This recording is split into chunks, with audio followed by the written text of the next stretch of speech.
Love barbecue? Love tech? Then you gotta get barbecue and tech. Chris Ashley and Rod Simmons helping the novice to the seasoned pro at bbqandtech.com.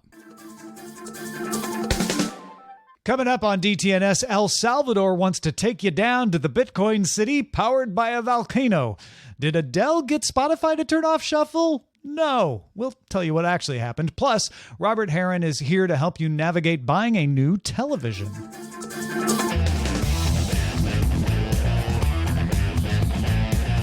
This is the Daily Tech News for Monday, November 22nd, 2021. In Los Angeles, I'm Tom Merritt. And from Studio Redwood, I'm Sarah Lane. I'm the show's producer, Roger Chang. And joining us, co-host of AVXL, Robert Heron. Welcome back. Hey, thank you so much. It's good to see you guys. We were just chatting about the fact that we almost forgot it was Thanksgiving this week here in the United States. That's all part of Good Day Internet. Get that at patreon.com/DTNS. Also, big thanks to our top patrons, including Tim Deputy, Brandon Brooks, and Hector Bones. Let's start with a few tech things you should know. Ford CEO Jim Farley announced the automaker will no longer work with Rivian to jointly develop Ford-branded EVs. The company still plans to produce 600,000 EVs per year by the end of 2023. Farley cited the complexities of meshing hardware and software between the two as part of the reason to end development. Ford invested $500 million in Rivian back in 2019. Meta's head of safety, Antigone Davis, said the company doesn't plan to finish the global rollout of end-to-end encryption by default across all our messaging services until sometime in 2023. Now, Meta had previously said the encryption rollout could happen as early as 2022. Could, but it's not. Meta's WhatsApp already uses end-to-end encryption, as do voice and video calls on Messenger, but they were going to bring it to Instagram and stuff like that. Android users texting with iPhone owners know that Google Messages doesn't support iMessage reactions, like displaying a separate message that somebody liked an image, for example. Google is rolling out an update to this to Google Messages and will now show iMessage reactions the same way that it handles emoji reactions sent by RCS. So when someone using iOS sends a heart tap back in reply to your Android message, for example, you won't just get the text, Sarah responded with a heart emoji. In plain text, you'll actually see the heart emoji. So we're making progress. Yeah. Just adopt RCS, Apple. Come on.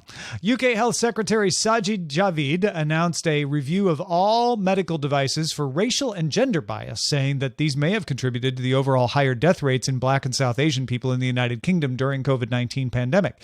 Last year, University of Michigan researchers found that pulse oximeters are more likely to miss low levels of oxygen in Black patients than white patients. Medical algorithms were not specifically named in this review, but they could be included. Javid also said he's working with counterparts in the United States and other nations to develop international standards for medical devices. XDA developer sources say that Qualcomm has an exclusivity deal for Windows on ARM that is set to expire soon. Microsoft has said publicly anybody who wants to can build a Windows on ARM chip. So company may be expiring sooner than later. However, the deal might also explain why Apple's M1 chip won't run Windows either. Yeah. Well, maybe when that deal expires, that will. They could bring Boot Camp to M1. That'd be kind of crazy. All right. Let's talk about the Bitcoin city, which I'm just going to say up front. This is a clever way to raise money if you're a small country like El Salvador. El Salvador's President Nayib Bukele announced the country plans to build the first Bitcoin city in the eastern region of La Union. It's a Bitcoin city in more than one way, too. First, the building of the city itself will be funded by issuing Bitcoin-backed bonds, but that's not all. It also plans to use geothermal power from the nearby Conchagua volcano to generate power for the city, which of course would be used for sustainable Bitcoin mining. And to encourage people to actually live in the city after they build it, the only tax in the city will be value-added tax. No income tax, no payroll, no capital gains, no property tax. And of course, the layout of the city will be coin-shaped, which frankly just means it's going to be a circle, which lots of cities are, but, you know, feeds into the whole thing. There's no timeline for the actual creation of the city, but there is one for the raising of the money for the issuing of the bonds. $1 billion U.S. in bonds will be issued, with half of that used for building power and mining infrastructure. which to me, that's what this is for. This is a way to build power and mining infrastructure, and the city is a way to like get people to talk about it. The rest of the money, for half for power and mining, the rest of the money will be used to buy Bitcoin, buy digital currency, and the bonds will pay 6.5% initially, and after 5 years, the country is going to sell the crypto holdings it bought and then issue dividends to bondholders. The expectation being those will appreciate it a lot. They're talking crazy, like above 100% return for bondholders, but who knows? The bond will be developed by Blockstream on the Liquid network, and Bitfinex Securities is expected to get the license to actually issue the bonds themselves. But there's some reality to this. Not a lot. A lot of it's marketing. A lot of it might or might not become reality. I don't know about y'all, but to me, Sarah, the most interesting thing about this is the geothermal power. If they actually build that, I think that will be kind of the coolest thing about it. Oh, it's not the fact that the layout of the city will be coin-shaped? Coin-shaped.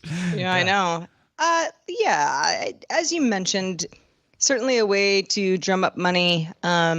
This particular administration has not shied away from the idea of crypto being part of the way that the future looks, and it, I don't know, could be a model for other cities in the future. There are certainly a lot of people who say this particular administration is not the proper one to do this sort of thing, and we'll keep that conversation out of this for now, but I do think that you got to hand it to El Salvador for saying, we're going to try something. And we want our citizens to benefit from this directly. Whether or not they're going to get the returns that are promised, very questionable. But returns on some level still could be worth it. Robert, what do you think? I like the idea of, El Salvador is effectively going all in. And if they can actually pull off some power production from this project, funding it with Bitcoin's the risk. Yeah. If it all plummets to zero, then, how is that going to be paid for? And otherwise, damn, it's neat. And I agree with your comments regarding how just getting more people talking about it, more people using it, more people getting comfortable with it. We'll see how it goes as far as a government backs. Basically, they're using that coin for everything now. And the country seems to be adopting it. And I would love to hear more about people on the ground in their day-to-day life in terms of how this affects them, in terms of usage, being able to send money to one another or pay for goods and services. If it's all going great, it's great as long as the coin maintains value or goes up. It's going to be win-win. But if it doesn't, then it becomes kind of questionable about how suddenly maybe you've socked the country with a power production system that can't be paid for, and you're then suddenly throwing everything into debt. Well, the good news is, as long as they get people willing to buy the bonds, they get money to build the power plant. The people who get bilked is the people buying the bonds if the cryptocurrency does not appreciate in value over the 5 years, or if the country can't pay the 6.5% that they promised because the cryptocurrency has died. Yeah. Well, I mean, Bitcoin is only one example of a cryptocurrency that is highly volatile. And to say, like, listen, in 5 years it's going to appreciate and we're all going to be better off is a great way to look at this. But I would be extremely wary if I was directly affected by this proposition. Yeah, I mean, most people won't be directly affected unless they buy a bond, but maybe that's a good reason not to buy one of the bonds. But I bet they'll get enough bonds. I bet they'll get enough people diving in. Cryptocurrency has got enough fans out there, and it sounds like then they will build a geothermal power plant and they will build some mines, and so whoever runs those will benefit and get those, whether they end up building the city around it or not. It's a whole different question, but yeah, it's as if Elon Musk ran a country is kind of what it seems like to me. All right. In May, Twitter rolled out a new warning screen. You may have run across this. You may not. If it detects that English language users, you're writing something in English and you're about to send something the system considers might be harmful or offensive or inconsiderate, it'll give you a warning. It won't block you from replying, but it'll ask you to reconsider it. In Twitter's testing of that feature ahead of the 2020 U.S. elections, it found that 34% of users edited or deleted the reply, with 11% less likely to tweet something that would trigger the system going forward. That we already knew. That was last year's news. Twitter still has this in place.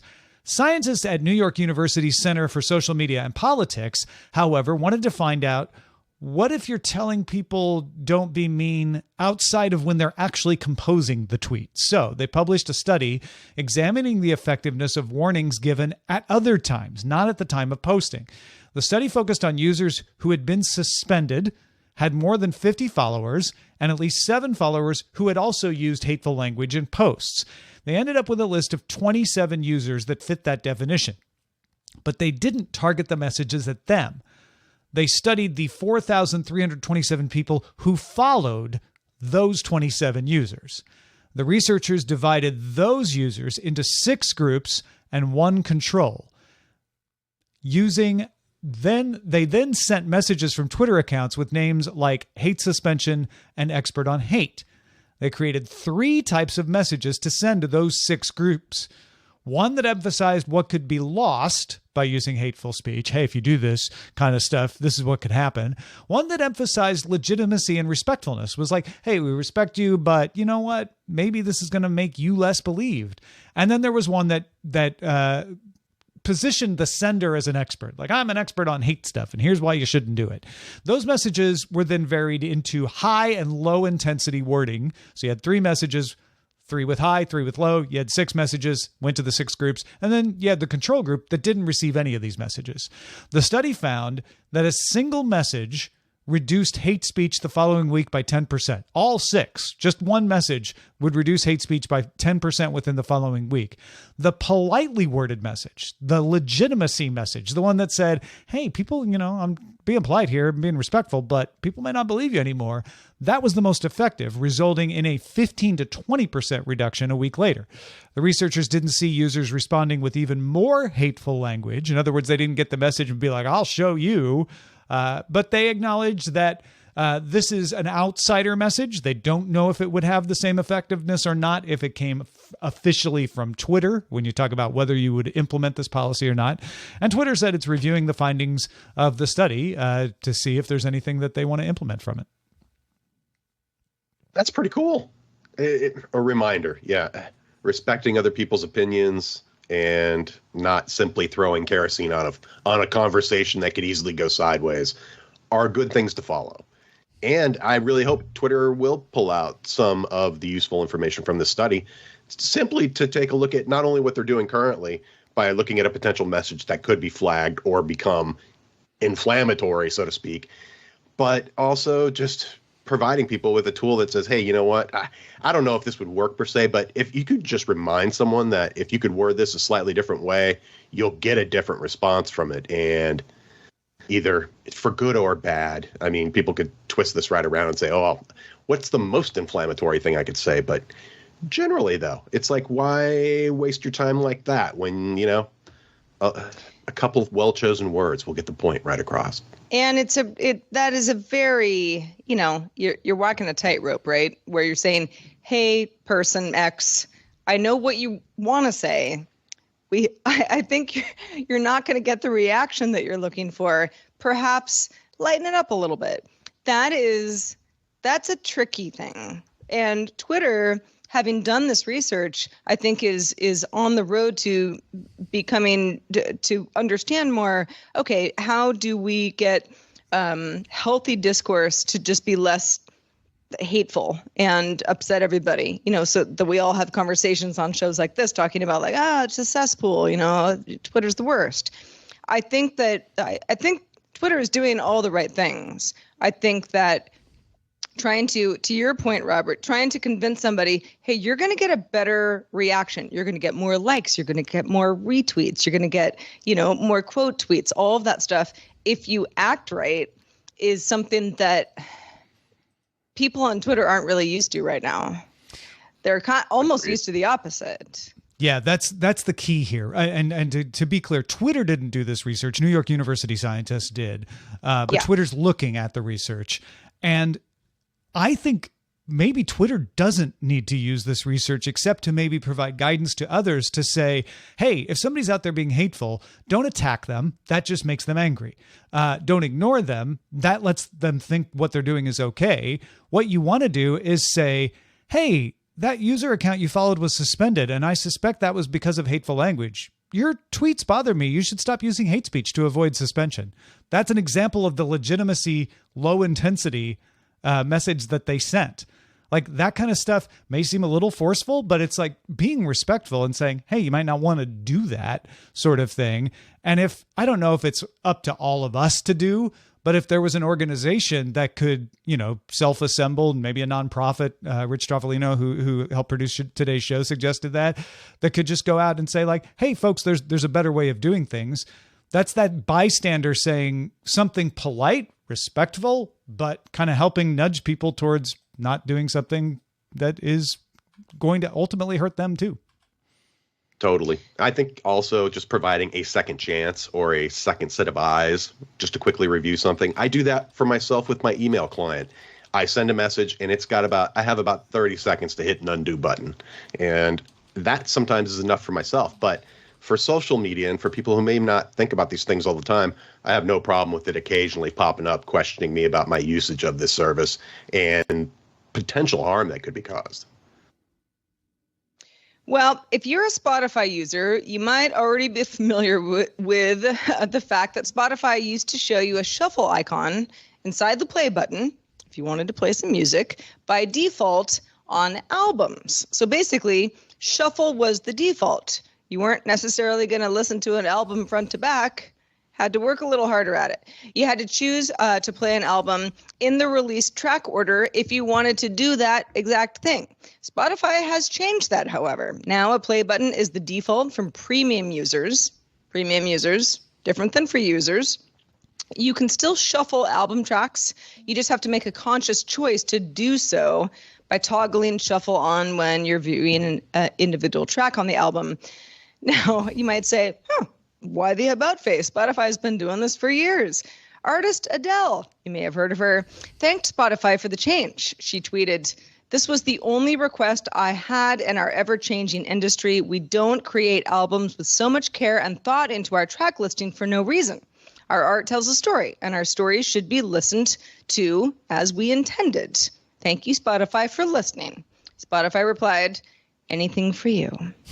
Adele's new album 30 dropped on streaming services, including Spotify, on November 19th. Her first single, Easy on Me, broke the Spotify record for the most global listens in a single day. So one would think Adele's thoughts carry some weight here, but I am not a Spotify user. I'm an Apple Music user. I always kind of say they're the same, right? You just choose to give your $10 to one company or the other. Did not realize this was a thing that people were dealing with. Yeah, and this is getting reported as Adele gets Spotify to turn off shuffle on albums, and the fact is, no, she got Spotify to change the behavior of the play button on an album, which frankly, we had a really hard time finding someone who had played an album recently on Spotify intentionally to get the album. Most people just play songs, or they make playlists, or they go to playlists. Nobody really listens to albums. I'm sorry to say that, Adele, but I totally disagree. Again, I use Apple Music, but when an artist that I like a lot drops a new album, I listen to it front to back. I don't want that crap shuffled. Oh, sure. That's going to mess up everything. I don't think you disagree that we had a hard time finding people who listened to albums on Spotify. We did. We were going around. There are people who listen to albums. I'm not trying to dispute that they don't exist. I'm just saying it was not something that I think people noticed, frankly. Well, I think I was polling some of my Spotify friend users all the same way, and the Spotify premium people were like, I don't even know what you're talking about. Yeah. And the Spotify free people were like, well, I don't know, it's free. We're just used to it that way. And free is still shuffle because everything free is shuffle, at least except on the web. My free web account was playing the album in track order, but yeah, it's something which I think Spotify probably realized, like, oh, most people aren't playing albums, and the people who are would probably prefer to hear them in track order as well. because if you're choosing to listen to an album, why would you want to shuffle it?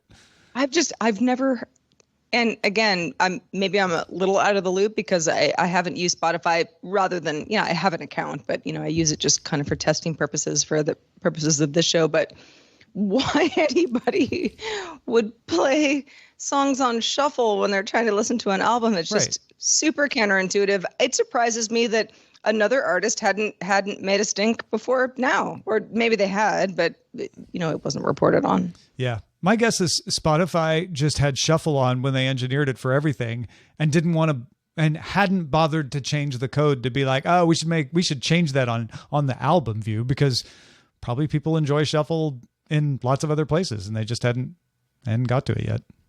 Mm. I'm curious about one thing though, even with an album, like say Adele's album, for example, if you played it back on Spotify service right now, aren't you just playing back a series of independent tracks? Yeah.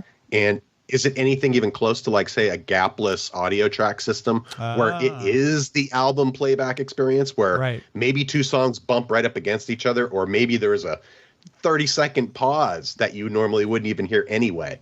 It's like, can you even get an original album experience from a streaming service? Sure. And that's an interesting question. Do they respect that kind of stuff? Like the true album aficionados know, like, oh yeah, those tracks run right into each other on the vinyl, right? And those have a longer, track time between them. Tim in our Discord points out Moody Blues albums would be a mess in shuffle mode. Absolutely true. And are a mess if you don't respect the track separation as well. Hey folks, what do you want to hear us talk about on the show? You can let us know in our subreddit. We love getting those ideas and incorporating them into the episodes. Submit your stories and vote on them at dailytechnewsshow.reddit.com. All right. Even with the supply chain issues out there, people, they're still going to buy TVs. They're still looking for a 4K television during those Black Friday sales in the US and Europe, and just in advance of the holidays, hoping to get, buying themselves a TV as a gift. Thankfully, Robert Heron has a lot of great shopping tips and recommendations when you hunt for your next TV. There are way too many models out there, Robert. So how do you narrow down what you're looking for? I would say number one, start with the actual size of the screen it is that will work best for you. Literally get some painter's tape or even cut out a piece of cardboard in the size of a TV model you're actually thinking of. It's easy enough if you have a specific set in mind to look up its characteristics for its actual physical size and get a good idea if that's something that will work for you. Often I find people undersizing their TVs, whereas they're looking for something well under, say, 50 inches, when what they really would be best off with is something in, say, the 55 to 65-inch range. Either way, though, that is one place to start right there. All right. Figure out how much TV you can fit, and we'll work for you. Makes sense. Totally. And if 55 and 65-inch screen sizes are what you would consider large, realize that today they're quickly moving and transitioning towards 70 and 80-inch screen sizes, becoming the new normal plus size, you could say, for that. Regardless, though, if you can come up with the specific model you have in mind, do some price research. Immediately go out and check out and find out what the sales price is today. So if you're out shopping either online or in person and you come across that product at a price that says, you know what, that's a good price, you can jump on those deals easier that way. For specific brands, I still am a big fan of TCL for value and performance. Their 6 series or above, if you can swing it, really deliver some of the most impactful picture quality and color and feature performance. That said, if you absolutely have to get a smaller size screen, TCL has 3 and 4 series TVs that can fit those characteristics quite well. However, it is just about all but impossible to find a TV out there today that isn't at least, say, 55 inches big, that will give you an impressive and eye-pleasing HDR experience or Dolby Vision experience. Those TVs require to pump out some pretty good light in addition to just beautifully saturated color, and that's where you'll see the value TVs suffer compared to the more premium models out there. So you want 55 inch or more if you want the best HDR. Is that right? Generally speaking, it doesn't matter if you're going with LCD or OLED. Now, OLED does make screen sizes down to 48 inches currently. They've also mentioned a 42-inch screen.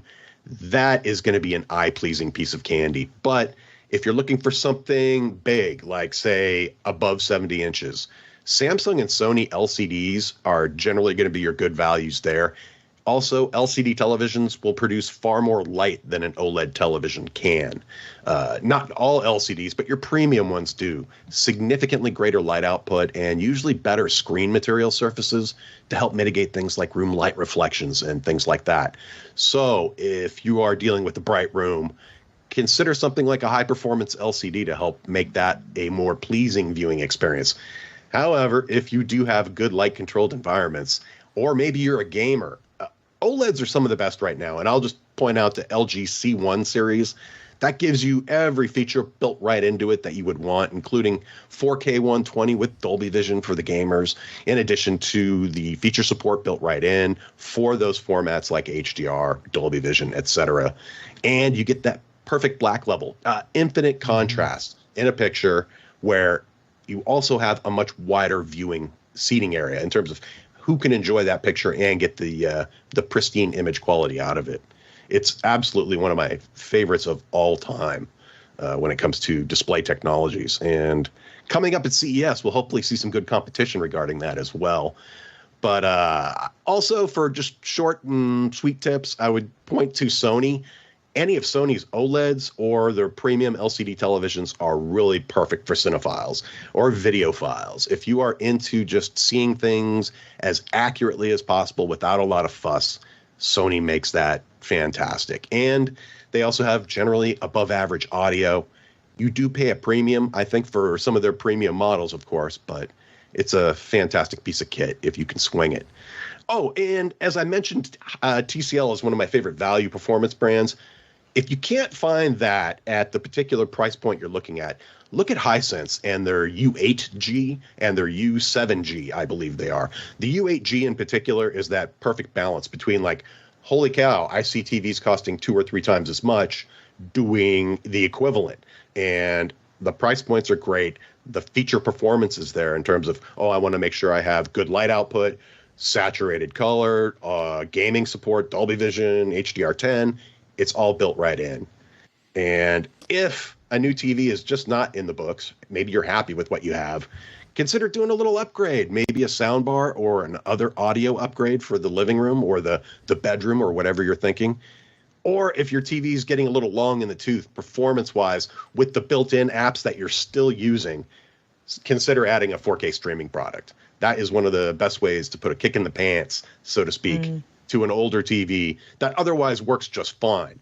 Maybe the apps aren't being updated anymore on an outdated platform, or the performance of those apps within that platform just, it was never great to begin with. That's where I love having a standalone product, be it an Apple TV or a Roku or whatever your preferred streaming device of choice is. That really doesn't matter. And then a final, just quick tip for the holidays. There's usually a lot of family and kids around. TV safety. If you can't actually wall mount your TV and get it out of the way and secure it to a wall, at least spend the $10 or $15 for a kit that will allow you to fix that TV to a wall, or the, say, dresser or whatever furniture it sits on.